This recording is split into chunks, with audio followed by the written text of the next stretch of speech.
I want to spend a little bit of time talking about the fact that these lessons don't come without a bunch of challenges. And so, you've heard a number of the success stories today, and Saiful alluded to some of the challenges. But along the way, we worked with a number of institutions that were not successful in being able to bring these programs to fruition. And some of those reasons are not surprising reasons. In some cases, there wasn't an investment in the kind of personnel you need. In one case, we had a very, very strong MFI that I still think would have been incredibly successful had it pursued it. It had hired an energy head. The guy was fantastic, super dynamic, and then his father got sick and he moved somewhere else, and they didn't ever replace him. And it's not surprising in a context like that the organization is going to have challenges. The CEO was transitioning into a bank in that case, and he was the one responsible for the energy program, and you can imagine what got top priority transitioning to a bank. So that leads to another factor, that we had some other partners that where there were distractions that came about because of things like transitioning into a bank, where the proper investment wasn't made into a program like this in order to be able to grow it. Sometimes, you heard from Chris earlier, I think he gave a very good example of what an internal ambassador for a program needs to be like. Super persistent, constantly reinforcing the positive messages. He was, I think, a very effective solar ambassador in the context of ESAF. Other organizations don't necessarily have someone who has drunk the Kool-Aid and can tell the story in the same kind of way. And so that's something that's really important. Sometimes there are unrealistic expectations. Sometimes institutions think that they can get things done really quickly without investing the time and energy to move it forward, and that can hamper movement forward. Sometimes the organizations are not patient enough or not serious enough about the program, and proper kind of investment in making this happen is there. It's not difficult, but it does require persistence. And one of the things that we've noticed is that we talked about this earlier in the day. This notion of hand-holding that is talked about in Southeast Asia is really important. It's really important for there to be the TA available to help organizations get through these humps. Sometimes there's a poor choice in product partner, which can really, really mess an institution up. It ends up having a bad experience. The batteries are either the batch of batteries are bad, or the product itself is not effective, and that can create disillusionment and require a reevaluation of the model. And then there's the operating environment. Some of our partners are operating in really tricky environments where to be able to be successful in those environments, is a real challenge. Countries like Haiti, the program in Haiti, which involves sales through the stores as well as through agents, has been extraordinarily successful in the context of Haiti. Haiti's a country where there are so many challenges, political, economic, devaluation really affected the program. And working with an organization that was as big as Soja Express, the biggest money lender in Haiti, meant that it had the resiliency as an institution. It was mature enough that it could weather some of those storms. Haiti's a country that experiences a natural disaster every 3-4 years. It's really difficult to do something innovative in those kinds of contexts. I wanted to just give you one anecdote about the warranty. One of the other challenges is just sort of miscommunication over things. We had one institution in India where there was this really weird thing that happened, which was everyone had a problem. It was a one-year warranty, and all the clients suddenly had a problem in the 11th month. They were bringing all the products back, and we thought that's really weird that all the products have a problem in the 11th month. It turned out people had completely clued into the warranty and they wanted a new product. So they realized that the 11th month was the moment when they could bring the product in and get a new product. And, I thought that actually made me kind of smile and also think, oh my gosh, we've really got to communicate this more effectively. I love the entrepreneurialness of the clients, but it actually messed the institution up for a while. It didn't really know it. They didn't understand solar enough to know if there really was a problem with the lights at that point, or, whether coincidentally there was a problem with the lights, or whether they ended up having this, incredibly clever group of clients that had worked out they were going to get a free light every 11 months, by trading it in. So, these are some kind of funny things that you sort of need to address as you're going along. Did you want to talk about any other challenges, Pam, while we're on challenges? Nikki, you're a microphone hog. So I think Nikki summed them up really well. I guess I would just maybe elaborate on one or two, and which is, I noticed, because I was not working as regularly with the team, and when I would come meet with the partners, was actually the ability to learn from your problems. And not all of them had the equal ability to do that. Right. And this had to do with having the right people, it had to do with the patience, it had to do with the persistence. But there were a few who perhaps over-exaggerated, their knowledge of the market. And then when things didn't go as they planned, this is no good. Right. Absolutely no ability to kind of maybe look at how they were approaching it, and that led to problems. Right. Yeah. And I would just say we focused, most of these can apply to many of our project partners. We didn't talk very much about our asset finance partners because they were a very small part of the program.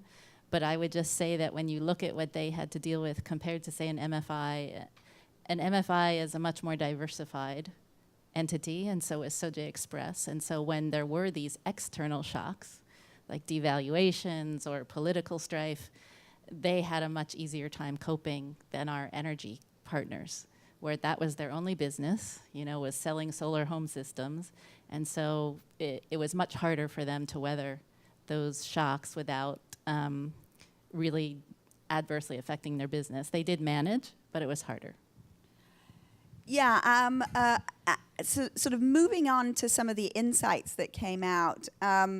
The thing that was really intriguing to me was the diversity of business models. We went into REMP thinking we had 3 business models, that we were looking really at a microfinance business model, which we thought was relatively simple when we went in.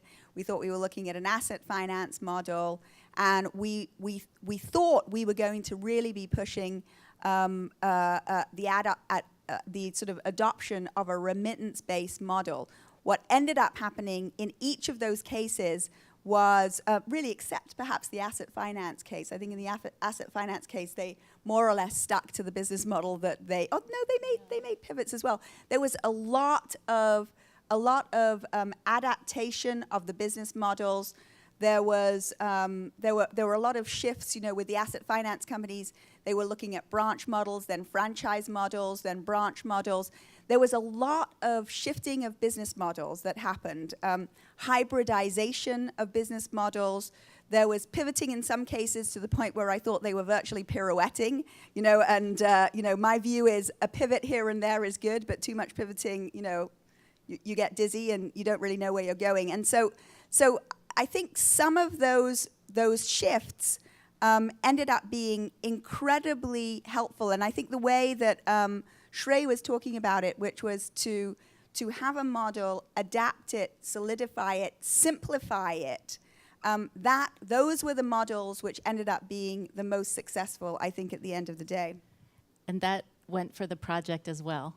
Right? We're sitting here now at the end of 6 years saying, here's what we see as models. Throughout the course of REMP, we would argue ourselves. And Nikki would come, we'd be doing analysis, and it's like, we have 7 models, okay, and the next year is like, no, we have 4 models. And then we'd be writing things, the models, the names would change, the models would change. So it was fascinating, I think, throughout the process of REMP for ourselves, figuring out, as our partners were adjusting, how we were adjusting ourselves to how many models are these a different model? Is it the same? Is it a pivot? Exactly. It's taken we've spent a lot of time on that. Exactly. Yeah, and I think the interesting thing about that was in the beginning it seemed super cool to have lots of models. It's sort of I felt like I was a teenager. It's like the more the merrier kind of thing.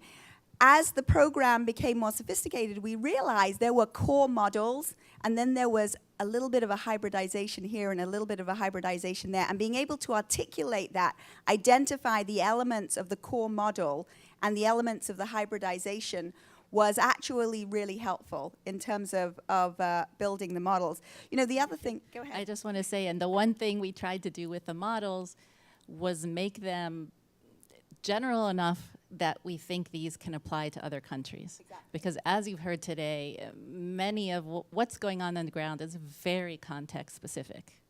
Right? And so what happens in India might not happen in Kenya, might not happen in Latin America.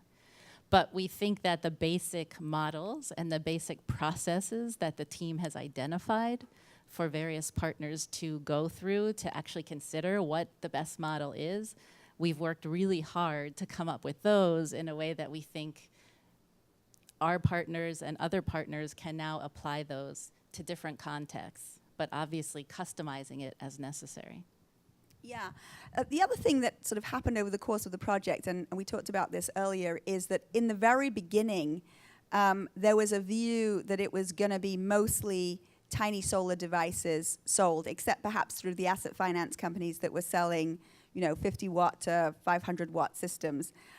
What was really interesting to me was particularly how the microfinance organization embraced this step-by-step process of working it out with the smaller products, the less risky products. And now, as those businesses have become profitable, now thinking about bigger products that are higher value to clients, and also potentially bring in a bigger profit margin. So that, and seeing even the diversity in the offerings from product companies, I think various people talked about that in the day, that sort of enhanced and supported the program as it went on, and I think creates a really interesting future for these organizations that have been successful in adaptation up till now.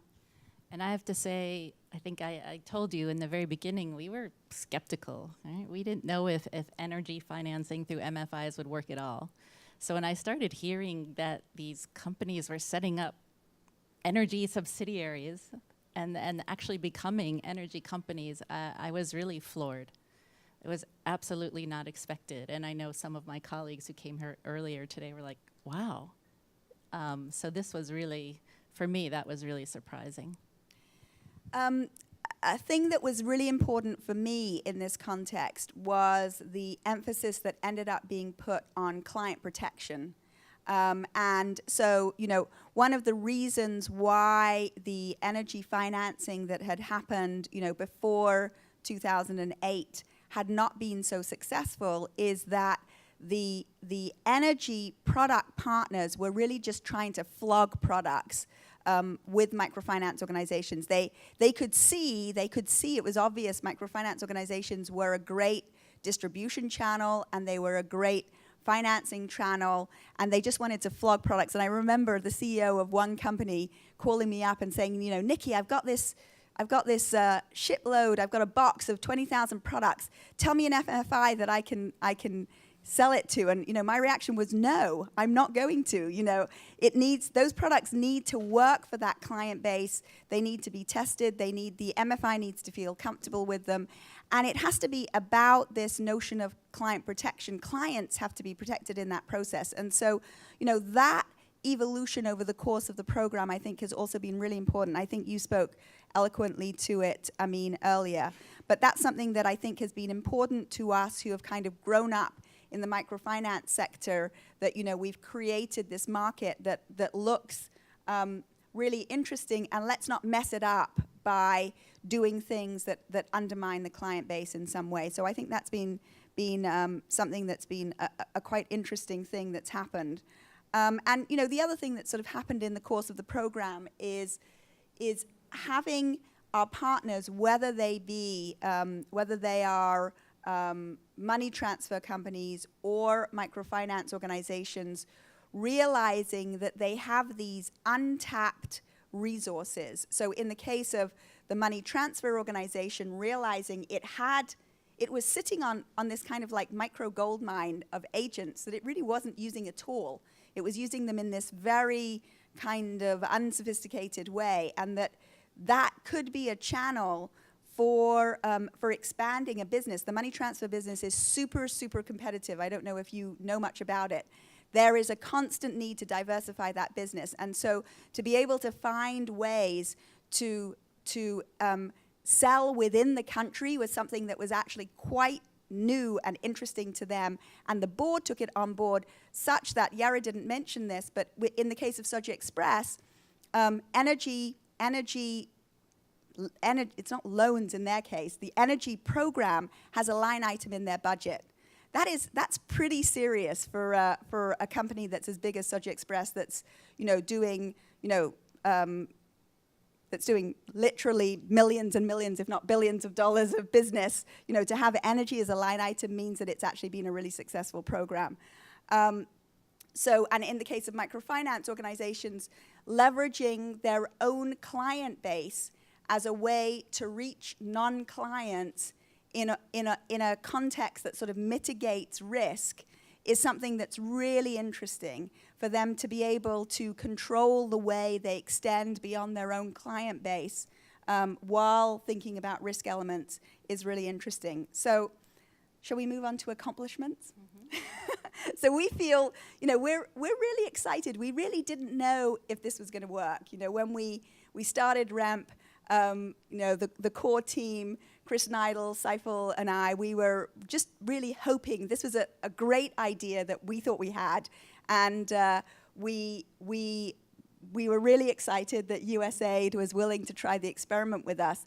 And we knew that many organizations had had bad experiences. And so we were very, very thrilled to be able to have the opportunity. But we didn't know if anyone would get on board the ark, so to speak, with us, and whether we would be successful in pulling this off.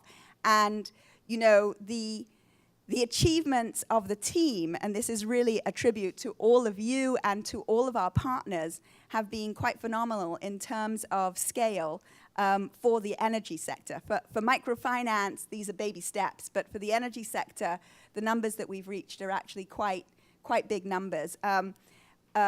Scale in terms of volume of sales, clients who are receiving financing, but also in the context of strong performance. So seeing portfolio at risk numbers of 0.18%, seeing profitability ratios that are high, seeing return on assets of 20 to 30%. These are really good, solid numbers that make it something that has attracted investors. So we've actually had one of our partners with the first earmarked for energy investment that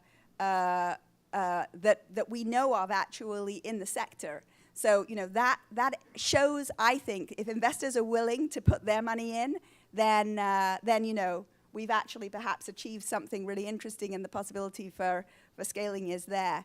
And I think that's attributable to the fact that one of the other things we've been able to do, those very beginning conversations were all about risk. With every single partner, the first sets of conversations were all about the risk. Like, what are the risks?